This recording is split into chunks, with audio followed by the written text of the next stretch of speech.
पोखरी गाँव में शनिश्चर देवों 14तम विश्वशांति महायज्ञ उद्यापित। नियाली निर्वाचन मंडली अंतर्गत पोखरी गाँव में श्री श्री शनिश्चर देवों पवित्र पीठ में 26 तारिख ठारू आरंभ होता 14तम विश्वशांति महायज्ञ आज 29 तारिख में पूर्णाहुति पर्व अनुष्ठित हो जाएगी।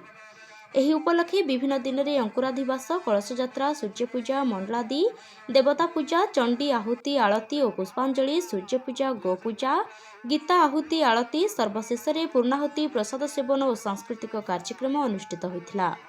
उक्त कार्यक्रम को देखा पोखरी गाँ समेत आखपाख ग्रामर बहु श्रद्धालुओं समागम होता।